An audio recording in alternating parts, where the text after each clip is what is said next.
Om Namo Narayanaya, Jai Swami Narayan. Today we are working in the Krishna Karnamrutham. You really think by now, after all these videos, I'd be able to pronounce some of these words better. Nope. So here we are. Once a gopi saw the thief Krishna in her house and locked him inside and went to complain to Yasoda. And to her surprise, she saw the same Krishna tied to the mortar by a rope by his mother. Once the child Krishna, crawling on his knees, saw his image reflected in the gem-studded floor and started trying to catch the pretty face reflected there, and then started crying, looking at his mother's face.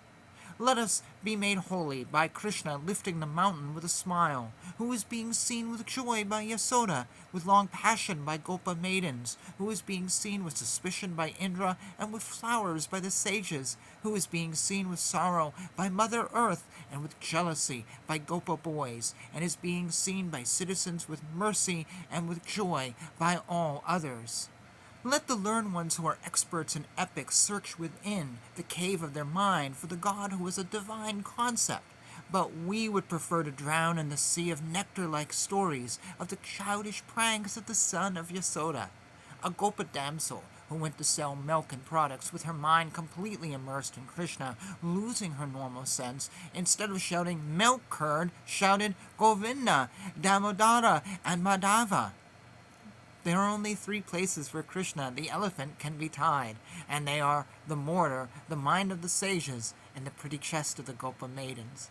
With my mind, I think of that child Mukunda, who with his lotus-like hand catches his lotus-like feet and brings it near his lotus-like face and steals our heart and sleeps peacefully on a banyan leaf. When the child started muttering in his sleep, "Welcome to you, Lord Shiva, come and sit near me, O Brahma, you can sit on my left side. How are you, Subramanya, riding on a peacock? Are you all right, Indra? You are not seen these days, Kubera." Yasoda told, "Baby, what is this meaningless prattle?"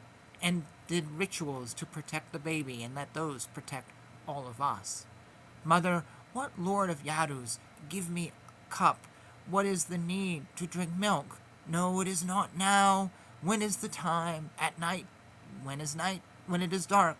And when he heard this, he closed his eyes and told that night had come, and started pulling her upper dress and let that Krishna protect us. When Yasoda told Sri Krishna in a deceiving manner, "Hey Krishna, please drink the milk kept in the golden cup," when Balarama is playing in the sand dunes of Yamuna, "so that your hair will grow like a child that he is," drinking half the cup of milk, Krishna touched his hair to see whether it had grown, and became happy, and let this happiness save us. When the mouth of Krishna opens when he is shining with a smile, Yasoda saw Kailasa mountain and thought it was undigested butter. She saw the earth and thought it was the mud eaten by Krishna, and seeing the ocean of milk, she thought it was undigested milk. And these thoughts made her think that her child was having indigestion. And she was very scared and said, "I've lost everything. An evil eye has fallen on my child due to some bad woman, and let it be driven out far away, and let my child live, and let him have a long life, and let that Krishna who heard this protect us. Let us be protected by the shine of the milk-drenched white teeth of Krishna, who drinks his mother's milk alternately from her right and left chest, and who keeps fondling with a hand the chest that he is not drinking from, and whose smiling face is fondled on his chin by a finger of his mother. Rukmani, during her marriage, was seeing the image of Krishna, who was shining like a blue sapphire stone on the pearls of her chain lying over her very chest, feigning that she was shy, and again became happy, and let her happiness be the cause of your happiness. Mother, when Krishna went to play, he himself ate a lot of mud. Krishna, it is true, Mother Balaria is lying, and if you want, you can see."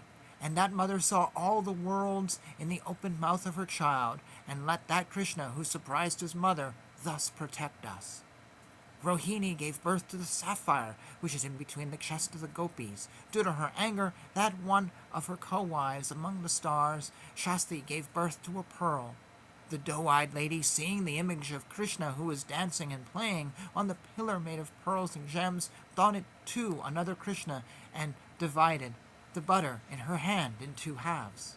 We salute Lord Krishna, whose face is intently stared with love by Yasoda, saying, Krishna, please wake up, morning has come, may you live 100 years. Let our problems be solved by the dear child Krishna, who is a rogue, who when kissed by gopis as he was a child, tasted their lips, who when embraced as a child, caressed their necks till they were red, and who when they made him sit on their lap, made them squirm with shyness by touching again and again their private parts. Let us be given happiness by Krishna, who was watched by Radha with great jealousy and suspicion when he muttered during his sleep about his previous birth. O Lakshmana, being not with Sita, these clouds trouble me, and this slow, cruel breeze, coming after touching the kandama trees, is breaking my secret places. Let Hari, who with words of humor teased during love-making by Rukmani, saying, do not drink from my lips, for you killed Puthana by drinking this. Do not hug my neck with such a hug, you powdered two big trees, and do not caress with your nails, because Hiranya Kasipu was killed by them. Protect us. There was a man called Rama, yes, name of his wife Sita, yes. According to the words of the father, they lived in a forest called Panchavati, yes. At that time, Ravana carried away Sita, forgetting sleep when mother was telling this, and he was nodding, saying yes. Let the furious words uttered by Lord Krishna then, O Lakshmana, where is my bow? Bow, bow, protect us. How is it that though he was a boy, he lifted a mountain? Though he is blue in color, he shows light in darkness. Though he is brave, he is tied by the eyes of Radha. Though a secret lover, he saves us from a domestic life. My salutations to the son of Nanda Gopa, who steals fresh butter, who is a child, who is blue, who wears new jingling chains on his hips, who does not wear any clothes, and who also wears ornaments with tiger's nails. Let us be given all that is good by the child of Yasoda, who keeps in his right hand the very tasty pyasa, who keeps in his left hand the white globe-like butter, who wears on his neck an ornament of tiger's nails, and who is glorious shining and is without any cloth. I salute Krishna, who wears bangles as ornaments, who walks all over the courtyard, making kini kini sound from the bells tied to his ornamental waist belt, and kuna kuna sound from the anklets on his legs. I depend on the child with mud all over his body, who makes his mother tired because when she comes in search, he runs in between the herds of cows, and who has scattered and hanging hair. I depend on Krishna the child, cowherd, who wears a peacock feather, who is surrounded by loving Gopa maidens, and who keeps the flute near his pretty lips. And that seems to be a good place to end this. I want to make a comment on a few lines that, when read, sound a bit uncomfortable. He makes them sit on their lap. He's talking about the gopis, and they squirm with shyness by touching them again and again on their private parts. There's another line where he's fondling the breasts while milking. Yeah, a little kid touching the private parts of an older woman, it's a little bit awkward. and yes, a kid may fondle the breasts of his mother while milking. None of us thankfully remember that because it was just, well, it's more awkward. But that's not really what's meant here. This isn't really meant to be a sexual thing, even though it does come across like that, particularly in the translation, particularly from where we sit in the society and culture. It sounds very weird to many of us. Maybe not. Maybe like, okay, that's fine with me. But for a lot of us, this is very weird. I believe, and I might be wrong on this, and down below, please expand your own thoughts. I believe it is meant to be more about intimacy, because as far as we know, when Krishna was with the Gopi maidens, he was a young boy. Not a teenager, but a young, prepubescent boy. I assume a virgin. I assume sex wasn't something on his mind, and he is just playing with them, and having fun with them, and being intimate with them. Yes, it comes across very sexual, but I don't really think that's what... I think this is just about... It's just about being intimate with someone he loves, and who loves them, and it's not really about sex. Does that make sense? It would be like... Let me think. if you have a lover and your lover is sitting next to you, and I'm going to use a stuffed animal because they're sitting here,